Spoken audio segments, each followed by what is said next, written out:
halaman 120. Soal-soal paket 2 itu ya.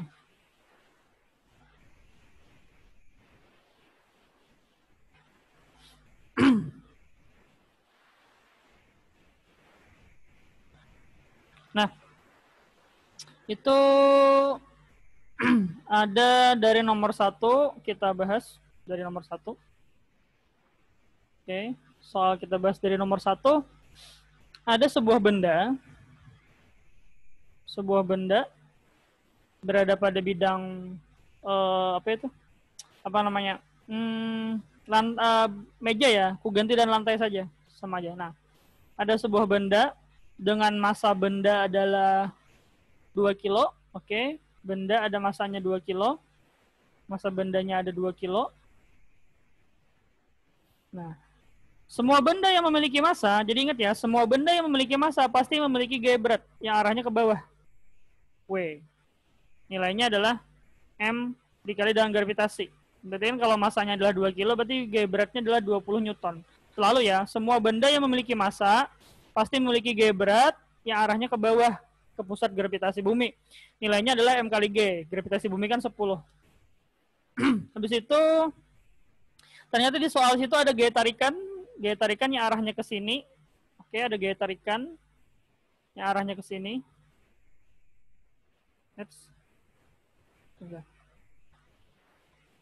Oke, ada gaya tarikan arahnya ke sini dengan nilainya adalah 10 Newton.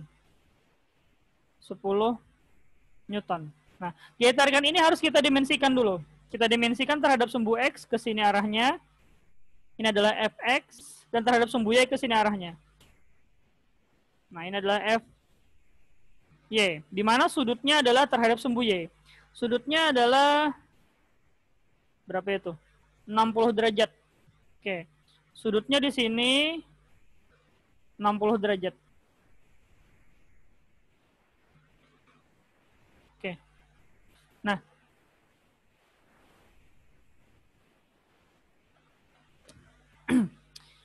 Nah, habis itu ditanyanya gaya normal. Gaya normal itu letaknya adalah di sepanjang bidang sentuh ini. Ini adalah gaya normal, letaknya di sepanjang bidang sentuh ini, yang arahnya tegak lurus bidang sentuh.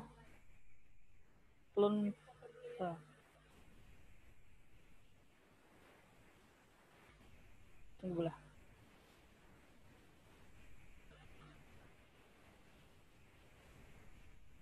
Udah. Oke. Nah, ini adalah gaya normal, N. Tegak lurus bidang sentuh. Kita mencari N atau gaya normal ini, jadi N atau gaya normal ini tidak ada rumusnya. Tidak ada rumusnya, melainkan cuma mencari resultan gaya-gaya yang bekerja di benda tersebut yang segaris dengan N-nya tadi. Nah, jadi kalau kita lihat gaya-gaya yang segaris dengan N ada W dan Fy. Tidak ada lagi Fx tidak segaris, F yang ini pun tidak segaris. Nah, jadi yang segaris itu boleh searah, boleh beda arah. Nah, jadi yang segaris di sini adalah W dan Fy. Nah, caranya gimana? Caranya adalah yang ke atas sama dengan yang ke bawah. Nah, yang arahnya ke atas adalah gaya normal, M. Yang arahnya ke bawah adalah W ditambah dengan Fy. Nah, jadi tinggal kita masukkan nilai W ditambah nilai Fy. Nah, sebelum itu kita cari nilai Fy dulu. Fy ini adalah resultan pada bab vektor namanya. Jadi ketika ada gaya seperti ini, nah ini kan harus kita resultankan terhadap sumbu X ke sini. Ini bab vektor dikali 10 dan terhadap sumbu Y ke sini. Nah, Fy. Nah, seandainya sudutnya di sini, seandainya misalnya sudutnya di sini ya. Tapi kan kita soal ini sudutnya di sini ya, 60. Ya kan kalau di sini 60, berarti kan di sininya adalah 30 ya. Nah, bagaimana sih nilai Fx dan Fy? Di mana nilai F-nya adalah 10 Newton. Nilai F-nya adalah 10 Newton. Bagaimana nilai Fx dan Fy-nya. Nah, nilai Fx dengan nilai Fy, nah, kalau kita gunakan sudut yang 60 derajat, nah berarti di samping sudut 60 derajat ini adalah garis Y. Bapak ulang. Kalau kita menggunakan sudut 60 derajat, maka garis yang memilih apa namanya? Di samping sudut 60 derajat adalah garis Fy, sehingga nilai Fy-nya adalah F cos 60. Kalau Fy-nya sudah cos, maka Fx-nya adalah F sin 60. Kalau kita menggunakan sudut 60. Tapi seandainya kalau kamu menggunakan sudut 30 derajat, kalau kamu menggunakan sudut yang 30 derajat, nah, di samping sudut 30 derajat ini adalah garis Fx. Nah, di samping sudut 30 derajat adalah garis Fx, maka Fx lah yang cos. Nah, F cos 30. Karena di samping sudut 30 ada Fx. Jadi kalau Fx-nya sudah cos, maka Fy-nya adalah sin. Nah, jadi tergantung sudut yang kamu pakai. Karena kita memakai sudut yang 60, berarti kita pakai yang ini, Fy-nya, ya kan? Nah, jadi kalau kita teruskan, W ditambah F cos 60. Sekarang kita masukkan nilainya. W-nya adalah tadi kita dapat sudah 20 Newton, ya kan? F-nya adalah 10, cos 60 adalah setengah. Nah, berarti kan nilai G normalnya adalah 25 Newton. Ya kan? Inilah nilai G normalnya. Berarti jawabannya adalah 25 Newton. Kita lihat optionnya. Optionnya adalah cari yang benar. Berarti kan yang benar adalah yang A. G normalnya lebih dari 5 Newton dari gaya beratnya. Nah, ya kan benar loh. Gaya beratnya kan 20 Newton. Ini kan gaya beratnya 20 Newton. Gaya normalnya 25 Newton. Berarti kan gaya beratnya, berarti gaya normalnya adalah lebih besar 5 Newton dibanding gaya beratnya. B jawabannya adalah A. Oke. Saya tanyakan sebelum kita lanjut nomor berikutnya.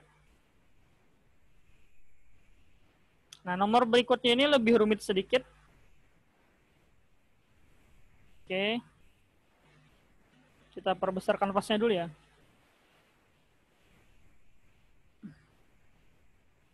Oke.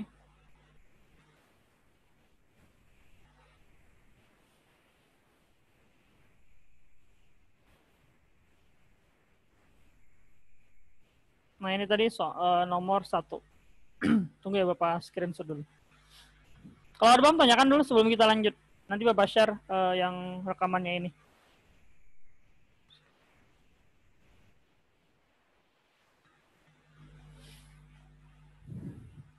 Oke, kita lanjut nomor 2.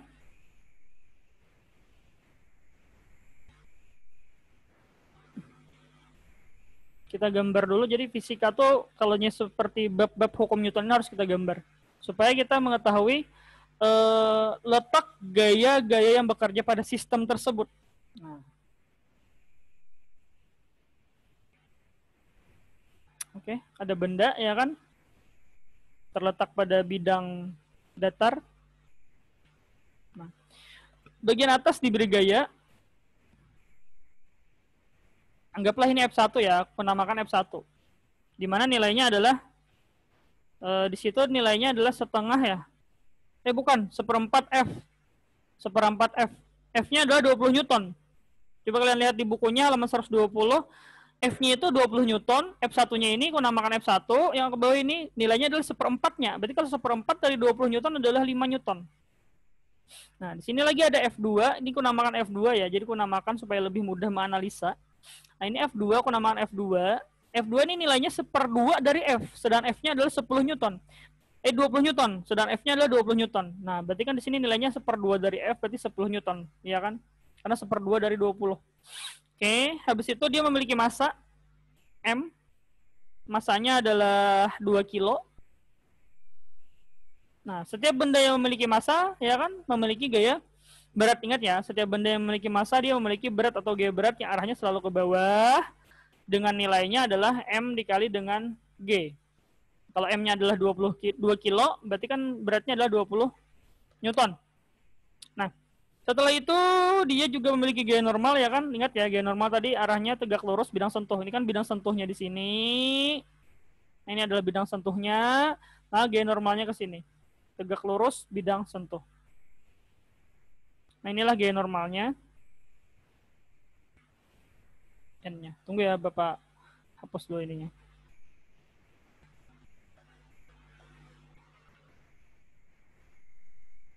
Nah, oke. Habis itu ada gaya gesek. Gaya gesek. Kenapa di sini ada gaya gesek? Karena ada koefisien gesek. Di soal itu dikasih tahu koefisien geseknya nilainya adalah 0,2. Nah, ini adalah koefisien gesek. Berarti ada gaya gesek. Berarti permukaannya ini kasar, bukan licin. Kalau licin kan dia tidak ada gaya gesek. Nah, kemana sih arah gaya gesek? Arah gaya gesek selalu melawan arah gerak benda. Bapak ulang. Arah gaya gesek adalah arah yang selalu melawan arah gerak benda. Kenapa? Karena gaya gesek itu adalah gaya penghambat. Nah, jadi benda ini akan cenderung bergerak ke kanan. Nah, benda ini akan cenderung bergerak ke kanan dengan percepatan tertentu. Kenapa bergeraknya ke kanan? Karena ada gaya dorong yang arahnya horizontal, arahnya ke kanan. Bisa kalian lihat, ada gaya dorong di arah horizontal F2 yang arahnya ke kanan. Nah, sehingga arah gaya geseknya melawan arah gerak. Berarti kan geraknya ke kanan. Nah, maka gaya geseknya arahnya ke sini, ke kiri. Nah, inilah gaya geseknya. F kecil ini gaya gesek. Nah, karena ini bergerak. Nah, ini kan bendanya bergerak. Bendanya kan bergerak. Dari mana tahunya? Karena apa? Karena di soal itu dikasih tahu kecepatan awal atau V0 mula-mula adalah diam. Berarti 0. Karena mula-mula diam. Nah, kenapa V0-nya sama dengan 0? Karena mula-mula diam. Mula-mula diam. Di soal itu dikasih tahu. Jadi kan kecepatan awalnya adalah 0, menjadi bergerak. Kalau menjadi bergerak berarti Vt-nya ada. Nah, Vt-nya berarti ada. Nah, inilah yang dicari. Dia minta mencari Vt selama berapa detik? Selama berapa detik itu?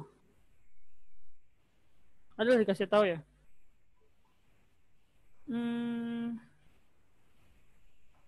Maka percepatan belok setelah 2 detik. Nah, 2 detik. 2 detik. Maka kecepatan balok setelah 2 detik. Nah, inilah yang dicari kecepatan akhir balok setelah 2 detik. Nah, untuk mencari kecepatan akhir balok setelah 2 detik, kita menggunakan rumus gerak GLBB. Kenapa ini GLBB? Kenapa? Karena ada kecepatan awal, ada kecepatan akhir. Nah, jadi ini adalah gerak GLBB. Kenapa ini ada gerak GLBB? Karena ini ada kecepatan awal dan kecepatan akhir. Ya kan? Mula-mula diam menjadi bergerak, itu namanya tambah laju atau dipercepat. Atau boleh juga misalnya awalnya bergerak menjadi diam, diperlambat, itu namanya ketika direm, itu juga GLBB. Bedanya dengan GLB, kalau GLB ini geraknya adalah gerak dengan kecepatan tetap. Kecepatan konstan atau tetap. Apa artinya kecepatan tetap? Dia tidak tambah laju, dia juga tidak tambah lambat. Misalnya kecepatannya 5, ya 5 selamanya. Selamanya 5. Tambah laju tidak, tambah lambat pun tidak. Itu GLB. Kecepatannya tetap, V-nya tetap. Nah, tapi kalau GLBB, V-nya berubah. Jadi GLBB ini V berubah. Kecepatannya berubah. Berubah dimaksud ini, boleh tambah laju, boleh tambah laju, boleh juga tambah lambat. Ini yang dimaksud dengan berubah. Nah, terserah. Pokoknya bilanya kecepatannya berubah, baik itu tambah laju, tambah besar, atau kecepatannya tambah kecil, tambah lambat, itu GLBB. Bilanya tambah laju ditamakan percepatan. Nah, jadi kalau tambah laju dinamakan percepatan. Percepatan. Bilanya tambah lambat dinamakan perlambatan. Itu aja bedanya. Tapi ini pasti geraknya adalah GLBB. Apa rumusnya? Vt sama dengan V0 plus minus A dikali dengan T. Nah, A inilah yang disebut dengan percepatan atau perlambatan. Nah, kapan dia bernilai positif, kapan dia bernilai negatif? Dia akan bernilai positif ketika percepatan. Dia akan bernilai negatif ketika dia perlambatan. Gitu. Nah, karena di sini awalnya adalah diam menjadi bergerak, itu namanya dipercepat. Benda yang awalnya diam menjadi bergerak itu dipercepat. Kenapa? Karena kecepatannya meningkat. Nah, gitu. Nah, sekarang kalau kita masukkan Vt sama dengan berarti V0 plus A dikali T. V0-nya sudah dikasih tahu 0, A-nya belum tahu, waktunya kita minta dalam 2 detik. Ya kan di soal tuh dia minta dalam 2 detik. Nah, kita cari dulu A-nya. Kita cari A-nya dulu. Nah, untuk mencari A, baru kita hubungkan dengan hukum Newton 2. Nah, jadi kita cari dulu A-nya. Nah, A-nya ini kita cari dulu. Nah, untuk mencari percepatan, jadi kita cari percepatan dulu. Oke, kita mencari percepatan dulu ya. mencari percepatan atau A. Nah, caranya adalah menggunakan hukum Newton. 2. Sigma F sama dengan M kali A. Kenapa hukum Newton 2? Ya karena ada percepatan. Kalau hukum Newton 1 kan sigma F sama dengan 0. Tidak ada percepatan dalam hukum Newton 1. Tidak mungkin kita menggunakan hukum Newton 1. Pasti kita menggunakan hukum Newton 2 karena kita mencari percepatan. Baik itu percepatan atau perlambatan pasti menggunakan hukum Newton 2. Nah, kalau sudah dapat percepatannya baru kita masukkan ke rumus GLBB tadi. Oke, kita cari dulu percepatannya. Sekarang sigma F ini adalah resultan gaya. Nah, sigma F ini adalah resultan gaya. Cari gaya-gaya yang segaris dengan perpindahan benda. Nah, kita cari gaya-gaya yang segaris dengan perpindahan benda. Kalau kita lihat yang segaris dengan perpindahan benda, ada 2. Ada gaya gesek dan gaya F2. Nah, jadi ada gaya gesek dan gaya F2. Nah, ya kan, kalau F1 dan gaya normal dan W ini kan tidak segaris dan perpindahan benda. Benda kan berpindahnya ke samping. Nah, berarti yang segaris cuma F2 dan gaya gesek. F kecil ini gaya gesek. Paham ya? Coba beri partisi dulu. Ups.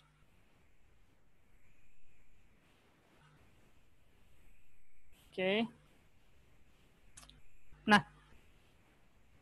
ya, jadi isinya adalah F2 dan gaya gesek. Mana tadi F2-nya? Nah, tapi yang positif siapa? Yang positif yang searah gerak benda. Yang searah gerak benda otomatis F2.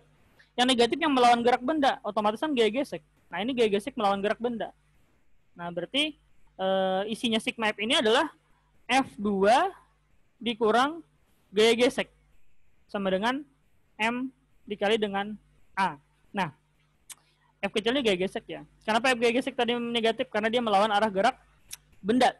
Nah, cuman permasalahannya di soal belum ada gaya geseknya. Nah, kita analisa lagi. Coba kita lihat lagi. Gaya gesek di sini ada 2 macam. Ada gaya gesek statis, ada gaya gesek kinetik. Gaya gesek statis itu untuk kasus benda diam. Gaya gesek kinetik itu untuk kasus benda bergerak. Ternyata ini bendanya bergerak. Buktinya apa? Dari diam menjadi bergerak. Buktinya kan ada kecepatan awalnya mula-mula 0, ditanyakan kecepatan akhir. Nah, berarti ini adalah gaya gesek kinetik, bukan gaya gesek statik. Kalau gaya gesek statik itu bendanya diam. Ini kan bendanya dari diam menjadi bergerak. Berarti gaya gesek kinetik. Nah, apa rumus gaya gesek? Oke, kita beri partisi lagi. Nah, gaya gesek.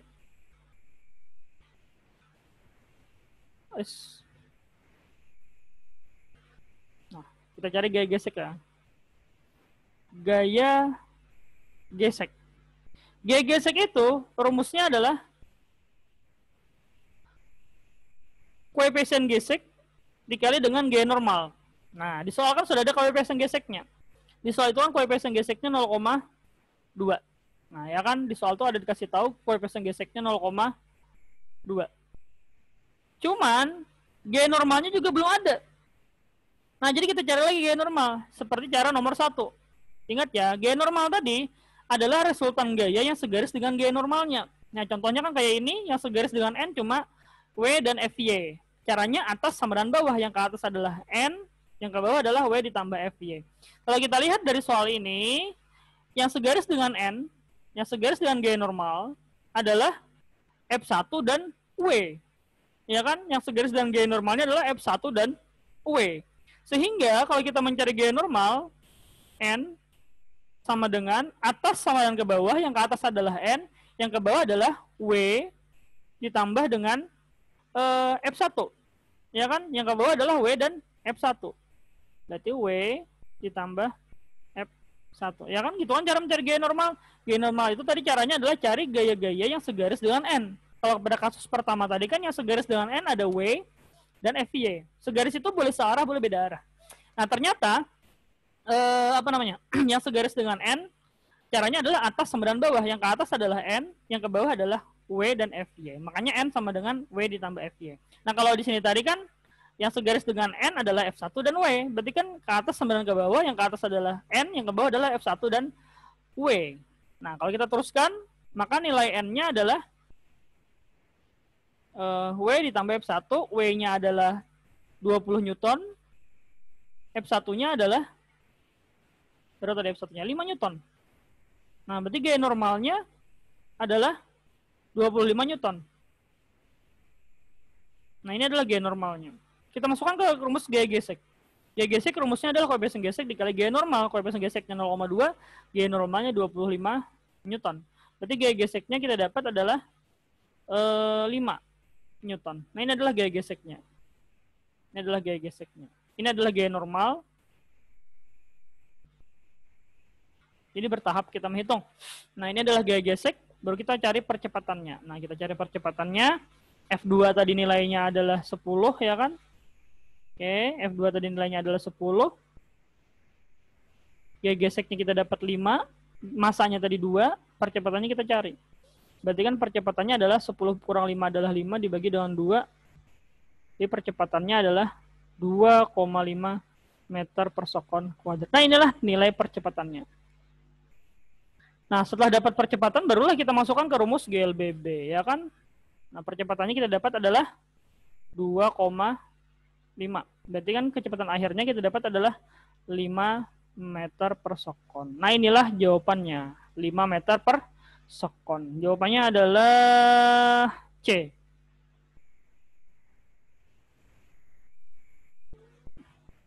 Coba perkecil. Nah, ini caranya. Nah, jadi yang pertama kita gambar garis gayanya dulu, ya kan? Kalau kita lihat garis gayanya ada W yang selalu arahnya ke bawah. Semua benda yang memiliki massa pasti ada W yang arahnya selalu ke bawah. M kali G. Habis itu apalagi ini? Ada F1. Ini aku namakan F1 ya. Di soal itu nggak dikasih taunya F1. Tapi Bapak namakan F1 supaya lebih mudah menganalisa. F1 nilainya adalah 1/4 dari F. Kan di soal itu dikasih tahu F-nya adalah 20. Ya kan di soal itu dikasih tahu F-nya adalah 20. F1 ini nilainya 1/4 dari F. Berarti kan 1/4 dari 20 adalah 5. F2 adalah setengah dari F. Berarti setengah dari 20 adalah 10. Nah, arahnya seperti ini. Nah, ada gaya normal. Gaya normal ini selalu tegak lurus bidang sentuh. Ya kan? Nah, ini bidang sentuhnya, ini tegak lurusnya. Jadi gaya normal ini selalu tegak lurus bidang sentuh. Ini adalah tegak lurusnya. Arahnya berarti ke atas, ya kan? Dan karena dia tidak licin, bergesekan, berarti ada gaya gesek yang arahnya selalu melawan arah gerak. Jadi ingat ya, gaya gesek itu adalah gaya penghambat. Arahnya selalu melawan arah gerak benda. Berarti ke kiri, karena bendanya bergerak ke kanan akibat dorongan F2. Nah, oke. Setelah itu, kita cari kecepatan akhir. Kenapa kecepatan akhir? Kan di soal itu ditanyakan kecepatan akhir setelah bergerak 2 detik. Ya kan? Nah, awalnya kan benda mula-mula diam, berarti kan V0-nya adalah 0. Ya kan, dia mencari kecepatan akhir setelah 2 detik. Nah, permasalahannya ini kan memang gerak GLBB kan dipercepat, ini kan dari awalnya dia menjadi bergerak. Permasalahannya percepatannya belum ada. Nah, rumus GLBB ada ini, Vt sama dengan V0 plus minus A kali T. Rumusnya adalah plus. Kenapa? Karena ini tambah laju. Nah, kalau ini tambah lambat itu rumusnya minus. Ini tambah laju, kenapa ini tambah laju? Karena awalnya diam menjadi bergerak. Berarti itu pasti sudah tambah laju. Berarti rumusnya plus. Berarti V0 sama Vt sama dengan V0 ditambah A kali T. Nah, T-nya dia minta 2 detik. Nah, A-nya ini kita belum dapat. V0-nya sudah tahu 0, tapi A-nya belum dapat. Nah, A ini adalah percepatan. Kenapa percepatan? Karena dia tambah laju. Nah, untuk mencari percepatan kita mencari hukum 2 Newton, menggunakan hukum 2 Newton. Sigma F sama dengan M kali A. Sigma F ini adalah resultan gaya-gaya yang bekerja pada sistem, tapi cari yang segaris. Jadi kita cari yang segaris saja dengan perpindahan benda. Nah, karena perpindahannya secara horizontal, berarti kita cari gaya-gaya yang secara horizontal. Berarti ada 2, F2 dan FK, gaya gesek. Nah, F2 ini positif karena searah-arah gerak bendanya ke kanan. Gaya geseknya negatif karena melawan arah gerak benda. Makanya F2 dikurang FK. Cuman tadi kan FK-nya belum dapat, ya kan? Kita cari FK dulu. Kalau gaya gesek atau gaya gesek kinetik, rumusnya adalah koefisien gesek kinetik dikali dengan gaya normal. Nah, cuman pulang gaya normalnya belum dapat. Nah, makanya kita cari lagi gaya normalnya. Caranya kayak sama nomor 1. Kita cari resultan gaya segaris dan gaya normal. Berarti kan ke atas sama ke bawah ada ke atas N, yang ke bawah kan F1 ditambah W. Berarti gaya normalnya adalah F1 ditambah W. Nah, barulah dapat gaya geseknya, dapat percepatannya, dan dapat kecepatan akhir yang diminta. Setelah kita mengetahui nilai percepatannya. Kalau ada bahan tanyakan, cek dulu. Bisa ya? Nanti Bapak share videonya. Oke. Terakhir, nomor 3. Nah, ini lebih mudah soalnya, karena ini cuma menganalisa tegangan tali. Nah, nomor 3 ini lebih mudah. Oke, kita gambar dulu. Ada berapa kotak ini? 1, 2, 3, 4, 5. Oke, ada 5 kotak.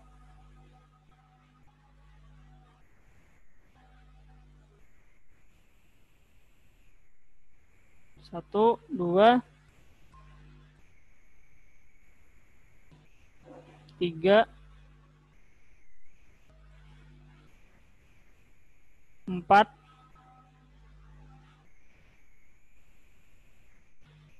5. Oke.